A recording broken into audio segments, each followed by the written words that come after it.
Bienvenue à tous. Welcome to Reporters here on France 24. I'm Mark Owen. In this edition, crystal meth has more and more young people in Germany in its grip. But the designer drug source is on the other side of Germany's northwestern border. Police in the Netherlands say they're fighting against an unprecedented wave of crystal meth production centred on Eindhoven. Our reporter Nick Spicer has this story. Nick, we're talking about a highly addictive drug.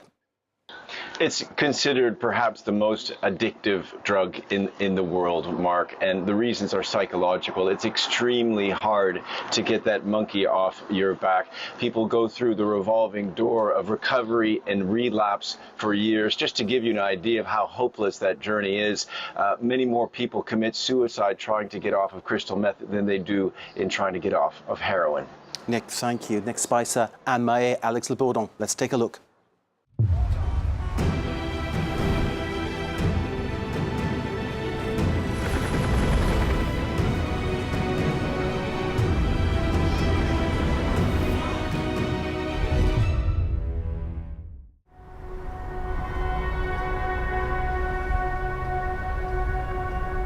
In Jena, in central Germany, it's been wreaking havoc for a decade.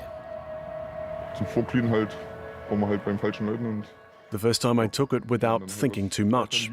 I hung out with the wrong people.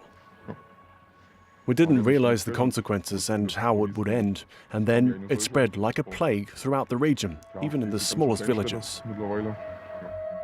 Felix is battling an addiction to crystal meth. This is what it looks like. Meth is a derivative of methamphetamine, also known as the poor man's cocaine. Long produced and consumed in Eastern European countries, it has been spreading across the continent for a few years now. A lucrative market for organized crime, especially in the Netherlands. We're in the region of Western Brabant. Forest ranger Erik de Jong has been working in these woods for over 20 years. In recent years, he's acquired knowledge in a completely new field, the production of synthetic drugs.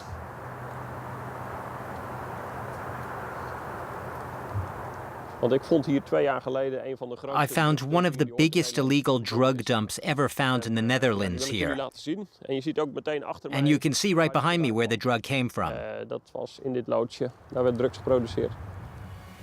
In 2021, he discovered 18 illegal waste dumps related to this particularly toxic drug. Here, Erik came across what is called a drug well. You see here there's a hatch, and below you see the mud, which is a dry drug waste. When we opened it, we smelled a strong smell of chemicals. We tested the soil, and everything here is dead. There are substances pH levels of 1 or 0. If you touch them, they burn everything. Hidden in this tranquil countryside, dozens of laboratories have been discovered in recent years. In these images, the Dutch police dismantled a lab in the summer of 2020.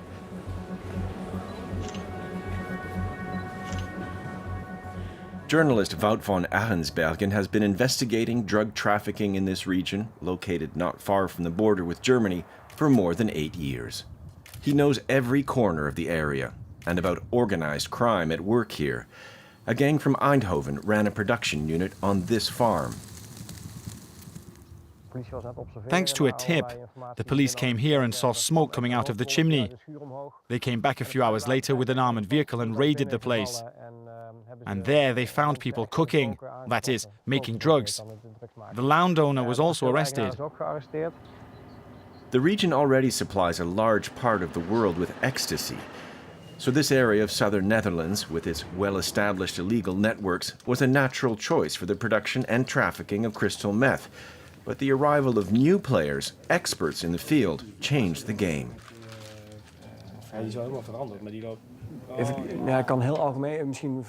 A few years ago, we noticed an increase in the number of crystal meth labs. There were also more and more Mexicans. They came to teach local producers how to produce this drug, since the equipment used for crystal meth is the same as that used for ecstasy. The recipe is different, but some parts of the production process are identical.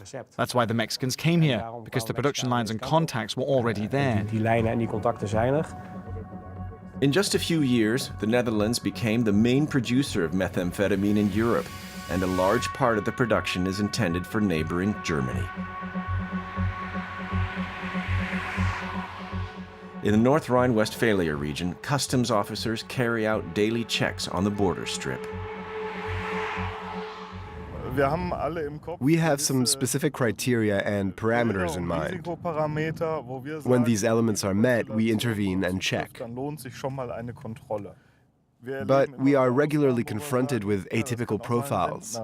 It can be a retiree, an 18-year-old, or a very nice young lady.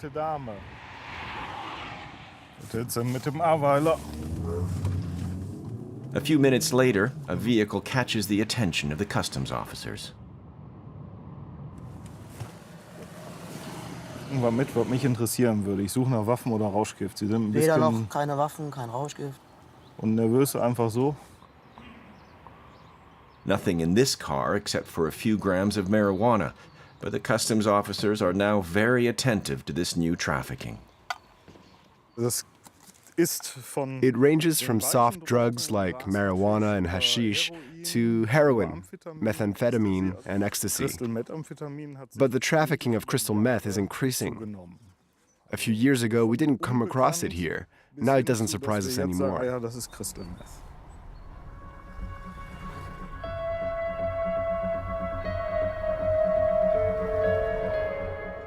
Along the German-Dutch border, seizures have exploded since 2018. This one was discovered in the hood of a car. 5 kilograms of meth worth 350,000 euros. When you see a sample, you immediately understand where the name comes from. It really looks like crystals.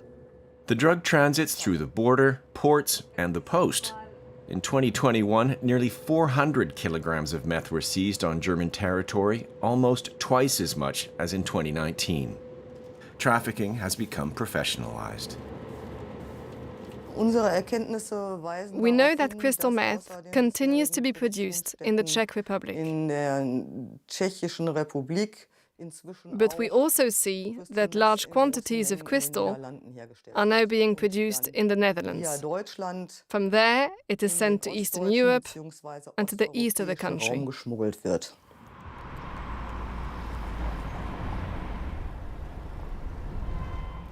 In Germany, entire regions have been devastated by the drug. The state of Thuringia, in the center of the country, is particularly affected.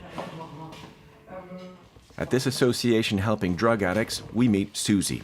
She's been living in the region for 5 years, and it's here that she became an addict. A dose of meth can have an effect for up to 48 hours. When you start, you immediately fall into it because it feels good.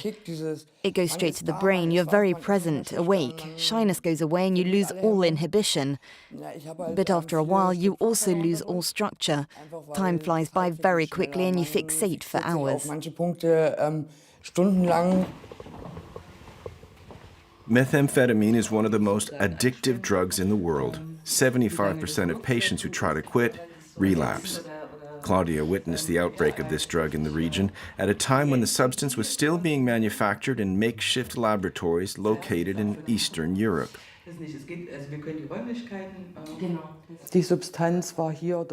At first, this substance was very cheap. That's what we often hear. A cheap and very effective drug. In our fairly rural region, it quickly spread, and it became a very profitable market. And then it continued, without ever stopping.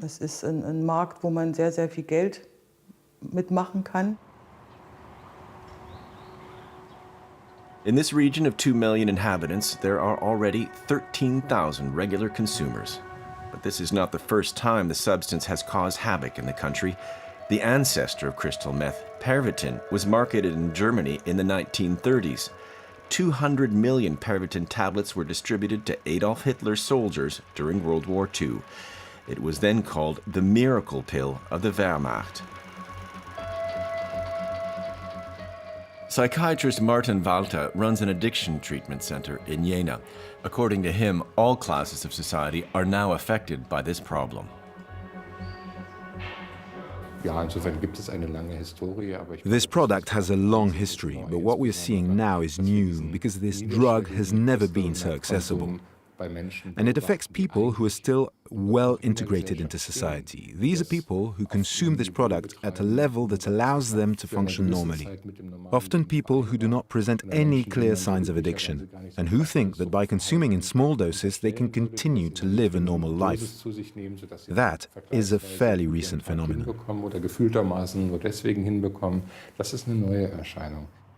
Crystal meth has become the #1 hard drug in the region. Among the regular patients at the hospital, Felix, who wants to remain anonymous. He's moving out of the city to escape this substance that he says has destroyed everything around him.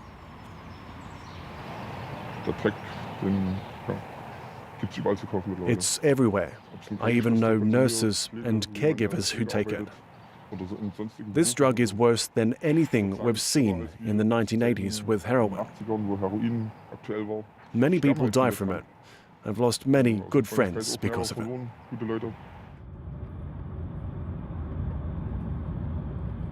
In Thuringia, the health consequences of meth addiction are being closely monitored. A few kilometers away, it's a busy day at the maternity ward at the hospital in Jena. In 2020, the head of the neonatal unit set up a special service for drug-addicted mothers.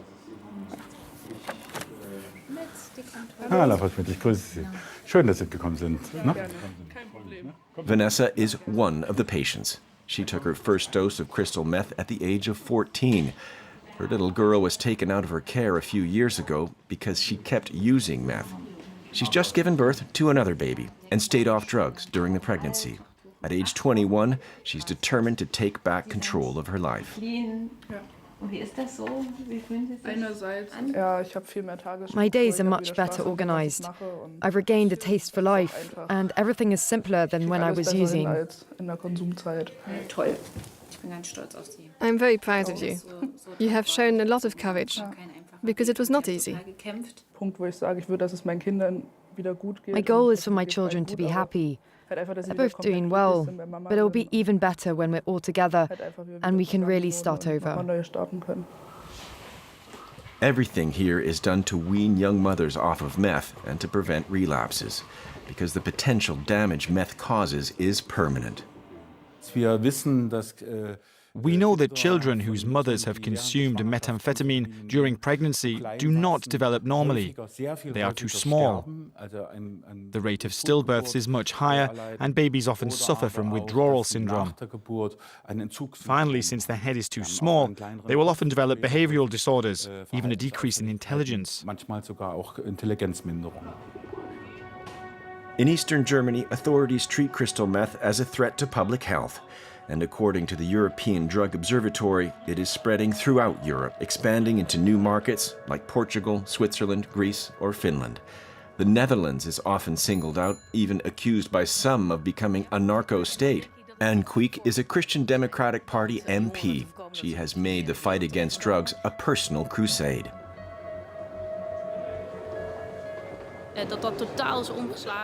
The drug production in the country has completely shifted towards synthetic drugs, and now also crystal meth.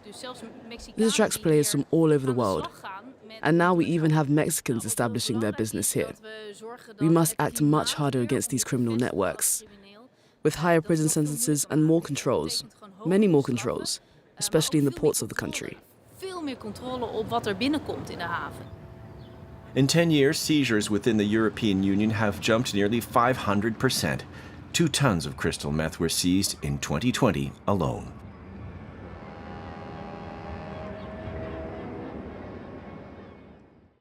And our reporter Nick Spicer is still with us. This is big, though illegal business, Nick, isn't it? With massive profits for the criminals who produce the crystal meth. Quite right. And, you know, we've had our attention focused on the United States for the meth epidemic here, but they've been, to use the name of the TV show Breaking Bad, in Europe in a big way recently. And the reason we know this is because of the sampling of wastewater by a European agency, believe it or not. For instance, it noticed that there was a big jump in the consumption of crystal meth during the pandemic when people were perhaps looking for a release. And it has shown from sampling all kinds of cities that 5 of the top 10 cities for crystal meth consumption happened to be in Germany. Now, how all of this came about, there was originally artisanal, if you will, production of crystal meth in Central and Eastern Europe, those former communist countries, because the ingredients you need are available over the counter. Now, all of that changed, of course, when the cartels moved in, the big drug producers and traffickers into the Netherlands and Belgium. And we don't really have an idea of what their sales are like. We, of course, don't have access to their bookkeeping, but we do have access to police records. And we know that there is a big jump in seizures of crystal meth. Just to give you an example, in 2019 in the port of Rotterdam, 250 kilograms were seized in the biggest ever seizure, drugs with a street value of several $100 million. The statistics, the figures are overwhelming. This vicious circle, Nick, crime, addiction. Tell us more about the effect it's having on ordinary people. Well, quite devastating effects. I mean, if you and I were to take crystal meth for the first time, we wouldn't sleep for 2 or 3 days. We'd feel all kinds of euphoria. We'd be able to do our work very well. We'd be able to deal with our families in a polite and sociable way, and we'd really like to socialize as well. Now, of course, all of that changes over time. You become more and more dependent. It becomes much more destructive to you, and you ultimately end up in a situation where what is taking place in your body is a dopamine rush. You have 15 times more dopamine, the feel-good hormone, going through your system, making you feel like you're king of the world. Just to give you an indication of what that means, that's 5 times more dopamine than you and I would get if we just snorted a humble line of cocaine. It sounds like one to avoid at all costs. Nick Spicer, thank you very much indeed. Nick Spicer, our reporter. You can see the film again, of course, on our website, France24.com. This is Reporters. Thank you for watching. Until next time, stay safe.